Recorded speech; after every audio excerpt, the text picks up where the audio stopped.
बिल्कुल नंदिनी, हमारे साथ केंद्रीय राज्य मंत्री रतनलाल कटारिया हमारे साथ मौजूद है। सर, जिस तरीके से कोरोना काल के बाद ये बजट पेश किया गया है, सबसे पहले तो पेपर लेस बजट है, साफ तौर पर डिजिटल इंडिया को यहाँ पर बराबर दिया गया, क्या कहना चाहिए?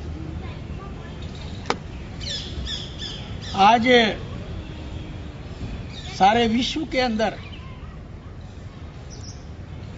इस बात की चर्चा हो रही है कि भारत की वित्त मंत्री श्रीमती निर्मला सीतारमण जी ने जो अपना तीसरा बजट अभी 1 तारीख को पेश किया है, वो हिंदुस्तान के अंदर रोजगार पैदा करने वाला है और रिफॉर्म्स को आगे बढ़ाने वाला है।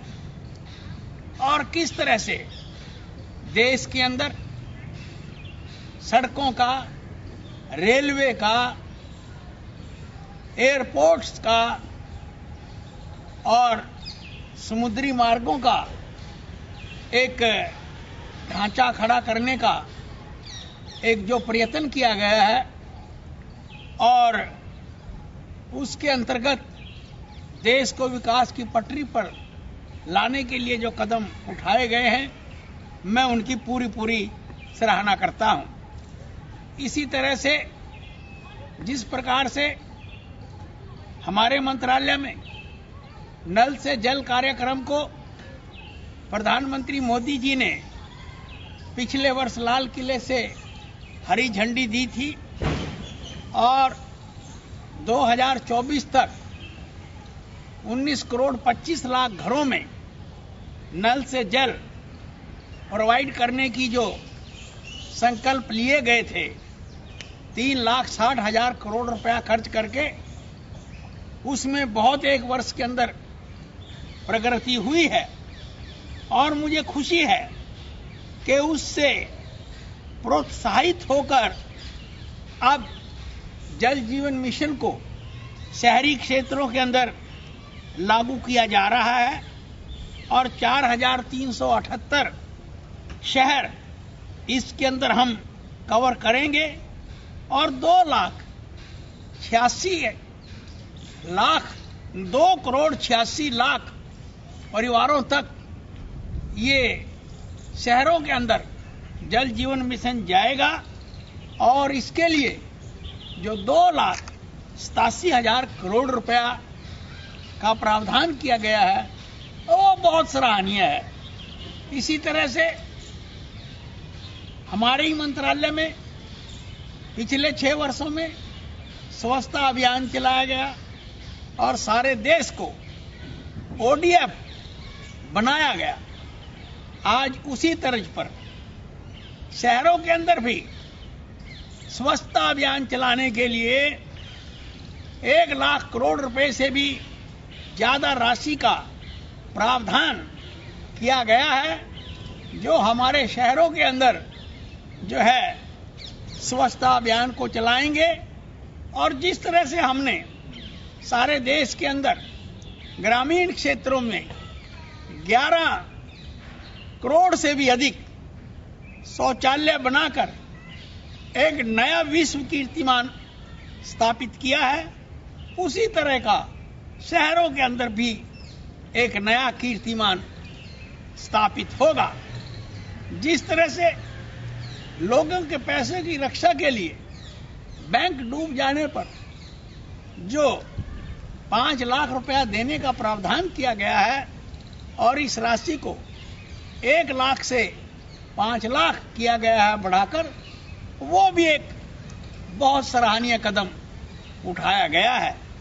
इसी प्रकार से अफोर्डेबल हाउसिंग क्षेत्र के अंदर जो रियायतें मिल रही थी, उन रियायतों का दायरा भी 1 साल के लिए बढ़ा दिया गया है। इसी तरह से जो लोग रोजगार प्राप्त करना चाहते हैं, एंटरप्रेन्योरशिप के क्षेत्र के अंदर आगे बढ़ना चाहते हैं, ऐसे लोगों के लिए भी स्टार्टअप एंड स्टैंड अप के अंतर्गत जो सुविधाएं मिल रही थी, उन सभी सुविधाओं को 1 वर्ष के लिए आगे बढ़ाया गया है। और हमारे कृषि क्षेत्र के अंदर जान फूंकने के लिए हमारे आदरणीय वित्त मंत्री जी ने बताया कि यूपीए 2 के मुकाबले हमने किस तरह से 7 गुना राशि अधिक भारत के किसानों को दी है और जो एमएसपी पर खरीद जो है वो भी 7 गुना हमने अपने कार्यकाल के अंदर बढ़ाई है। आज किसान आंदोलनरत है, ऐसे समय के अंदर भी हमारी सरकार ने 26% पिछले वर्ष के मुकाबले ज्यादा एमएसपी पर खरीदारी की है, जो इस बात का प्रतीक है कि प्रधानमंत्री जी ने जो भारत को आत्मनिर्भरता की ओर ले जाने के लिए जो बजट में कदम उठाए हैं और वोकल फॉर लोकल का जो नारा दिया है, आज ग्लोबल स्तर के ऊपर भी मोदी जी के इस बजट को सराहा गया है और हर दृष्टि से ये बजट जो है वो विकासोन्मुखी है। सर, विपक्ष की बात करें, जिस तरीके से विपक्ष लगातार सवाल निशान उठा रहा है कि किसानों के लिए इस बजट में कुछ भी नहीं है और सरकार लगातार गुमराह कर रही है। और दूसरा जो सवाल है कि सर लगातार जो विपक्ष की बात करें, कल कुमारी शैलजा भी कह रही थी कि लोगों को सिर्फ गुमराह किया गया है, इसमें कुछ भी ऐसा नहीं है लोगों के लिए जो लोगों को आगे आने वाले दिनों में बेनिफिट दे। देखिए, मेरे ख्याल से एक फिल्म का बड़ा मशहूर गाना है कि कुछ तो लोग कहेंगे, लोगों का काम है कहना। विपक्ष ने आखिर अपनी खाल बचाने के लिए, जिंदा रहने के लिए कुछ ना कुछ तो झूठ के ट्रक बांटने ही हैं। वो यथार्थ के ऊपर आधारित नहीं है। विपक्ष के लोग सवेरे 2 ट्रक झूठ के लेकर चलते हैं और मोदी सरकार के खिलाफ जहरीला प्रचार करते हैं और जब जब भी देश के अंदर चुनाव कोई होता है तो उसमें उनकी जमानतें जब्त हो जाती हैं और मोदी सरकार लगातार जीत रही है। राज्यों के अंदर हम जीत रहे हैं और इन्होंने तो हमारा विरोध करने का एक जो है वो बीड़ा उठाया हुआ है। हमने जीएसटी लागू किया, इन्होंने विरोध किया, लेकिन पिछले महीने ही 1,30,000 करोड़ रुपए का जीएसटी एकत्रित हुआ है। हमने नोटबंदी की, तब इन्होंने हमारा विरोध किया। हमने कृषि कानून लागू किए, तब इन्होंने हमारा विरोध किया। लेकिन इनके विरोध का क्या फल हो रहा है आप देख रहे हैं कि 2014 में हमें जो है 283 सीटें मिली थी और उसके बाद हमें 303 सीटें मिली और अब जो सर्वे आ रहे हैं उसमें भारतीय जनता पार्टी को अकेले 330 से ऊपर सीटें देश की जनता दे रही है। तो आप लगा सकते हैं कि आज मोदी जी का नेतृत्व जो है वो किस तरह से सारी दुनिया में और देश में लोकप्रिय है। सर, बहुत बड़ी बातें बोल रहे हैं आप कि 330 सीटें जो सर्वे आ रहा है साफ तौर पर आप बता रहे हैं। सर, जिस तरीके से बात करें, ये जो बजट है साफ तौर पर स्वास्थ्य को काफ़ी महत्व दिया गया है, काफ़ी बड़ा स्वास्थ्य को लेकर कहीं ना कहीं बजट में बातें कही गई हैं, तो सर उसको किस तरीके से देखते हैं? देखिए, जिस प्रकार से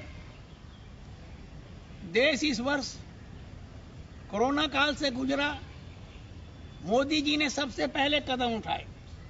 सबसे पहले हमने लॉकडाउन किया, अपने लाखों लोगों का जीवन बचाया और 4 पैकेज कई लाख करोड़ रुपए के आदरणीय मोदी जी ने कोरोना काल के बीच में दिए। उसी का परिणाम है कि भारत कोरोना से बचकर निकल गया और आज हमारा रिकवरी रेट 97% से भी ऊपर पहुंच गया है सारी दुनिया में। तो मैं ये बताना चाहता हूं कि ये जो बजट में संजीवनी बूटी दी गई है और इसके अंदर हमने कई 2,87,000 करोड़ रुपए का जो प्रावधान किया गया है वो हमारे देश के स्वास्थ्य क्षेत्र के अंदर गेम चेंजर होने वाला है।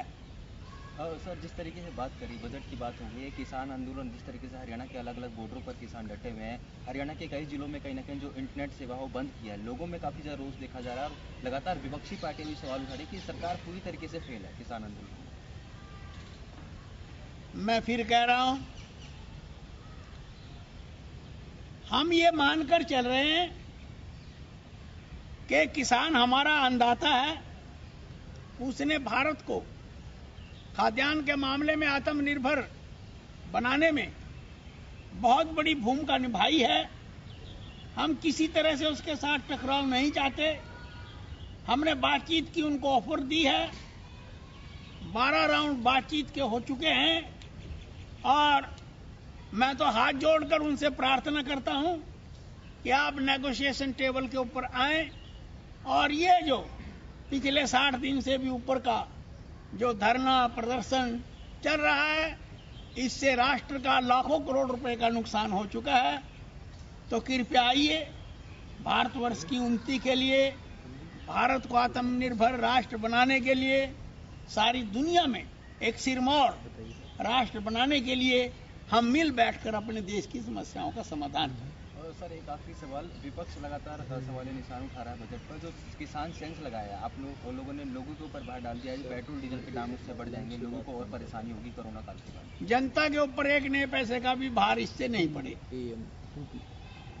तो साफ तौर पर ये थे रतनलाल कटारिया, केंद्रीय राज्य मंत्री, जो कि लगातार कांग्रेस पार्टी को घेरते हुए नजर आए। वहीं इन्होंने बजट की भी सराहना की है। राजा पटेल, दिल्ली, हरियाणा न्यूज। पिछले साल से 26% ज्यादा पर एमएसपी की खरीद हुई है। बजट में देश को विकास की पटरी लाने का खाका मिला है, ये बातें कही हैं रतनलाल कटारिया ने, जिनसे खास बातचीत की हमारे सहयोगी राजा पटेल ने। कृषि क्षेत्र में 7 गुना राशि किसानों को दी गई, स्टार्टअप की सुविधाओं को 1 साल के लिए बढ़ाया गया। तो बजट को लेकर उन्होंने सरकार की जमकर तारीफ की है। केंद्रीय राज्य मंत्री रतनलाल कटारिया ने विपक्ष पर भी जमकर निशाना साधा है। यूपीए से 7 गुना ज्यादा पैसा किसानों को दिया गया। पिछले साल से 26% ज्यादा पर एमएसपी की खरीद हुई है। बजट में देश को विकास की पटरी पर लाने का खाका मिला है। ये सब बातें रतनलाल कटारिया ने हरियाणा न्यूज से खास बातचीत में कही। कृषि क्षेत्र में 7 गुना राशि भारत के किसानों को दी गई है। स्टार्टअप की सुविधाओं को 1 साल के लिए बढ़ाया गया है। यूपीए 2 से 7 गुना राशि किसानों को दी मोदी सरकार ने।